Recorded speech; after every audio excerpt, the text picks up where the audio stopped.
Love. What is love from your point of view, and what is it not? And what role does it play in becoming confident and how it relates to sex? I am I'll take this one because it's kind of like confusing and a bit convoluted. There's about 5 questions here. What is love from your point of view, and what is it not? In my point of view, love, in my definition and the way I experience love, is it's a connection, and not just kind of like a surface level connection. It's the kind of connection that goes deep, really, really deep, where you've bared yourself and let go of your barriers, and you've dropped deep with this other person and shared yourself in a way that goes beyond what most people are willing to share themselves. And they've shared themselves in the same way. And they're not necessarily in words. It can be physically, as in sex. It can just be in how you look at each other. But love is a connection, and like the most deepest, the most profound connection possible. What role does it play in becoming confident? In my way of looking at it, they're completely two unrelated things. I mean, it's the same as asking what role does love play in making sandwiches. They're complete, yeah. Love might make you make great sandwiches. Who the fuck knows? But for me, they're completely separate.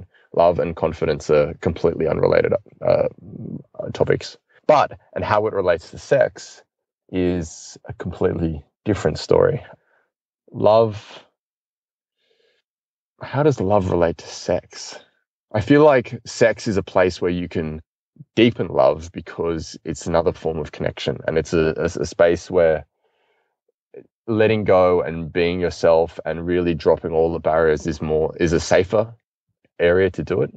So sex can facilitate a deeper kind of love, and love can relate to trust. And so love and trust are actually two completely separate things. Someone can love you without trusting you, but if love can facilitate trust, and if a woman trusts you more, she's going to let go more, and you're going to connect more, and then you can experience more love. But yeah, once again, they're completely unrelated things.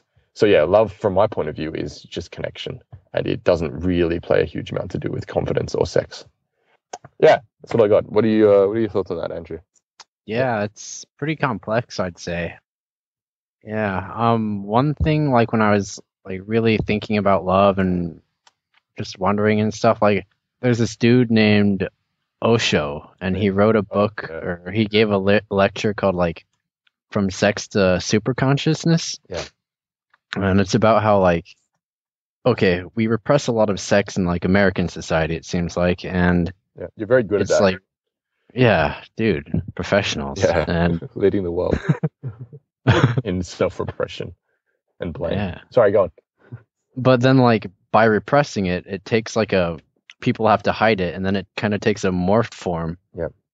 And then it's like the opposite of love, which would be openness and connection and just, yeah, connecting with everybody. So like, because of the way that we're treating sex by like hiding it, Yeah. we're not actually most people just see it as like something dirty. Yeah. And yeah, it's sex is just, it can be a whole bunch of things, and it can be something that really connects people, or it can be something that really separates people. It's weird, but like, Yeah. I don't know. I'd have to think more about it, you know? Yeah. What about you, Jermaine? You got anything on it?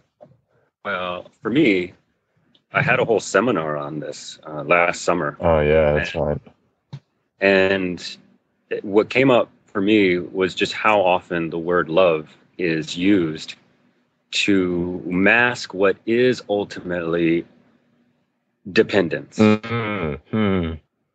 That one says, I love you and only you, and you fill this hole that is within me.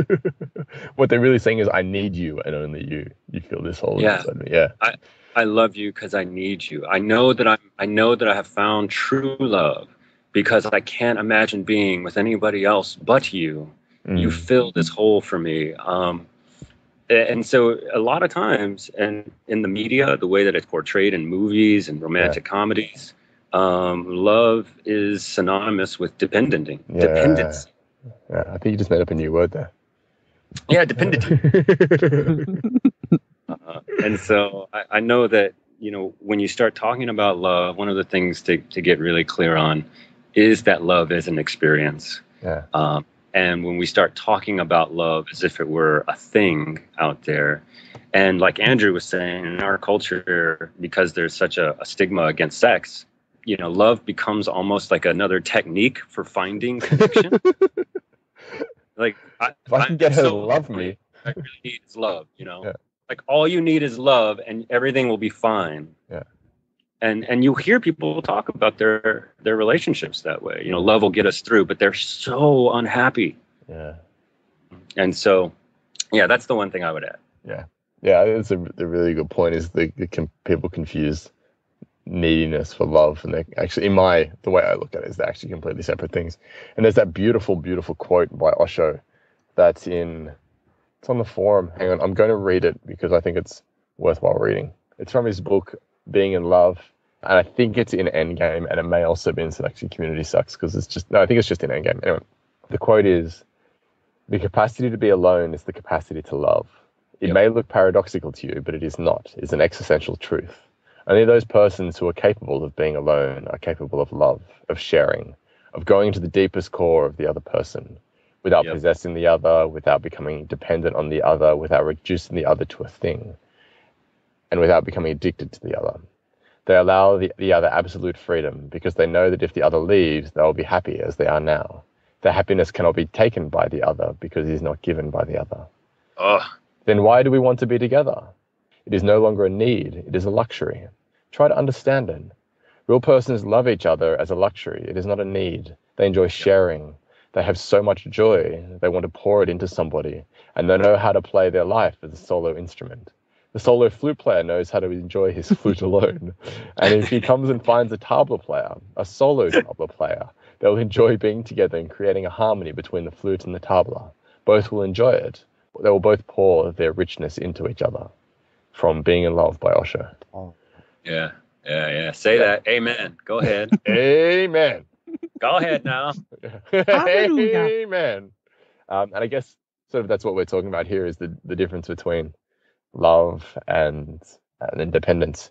And again, this comes back to the question, well, how do you, if love and dependence are two different things, then in order to be able to love someone, you have to become independent, like fully independent.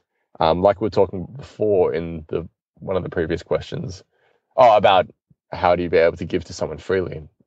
I guess these questions are pretty closely aligned. You need to be able to give yourself what you want. You need to be able to feel strong and confident and free and happy and connected to people, regardless of how they respond to you or regardless of how the world responds to you. Because when you reach that place in your life, then and only then can you truly love someone and not need them and not be dependent on them in your life. Lovely. Brilliant.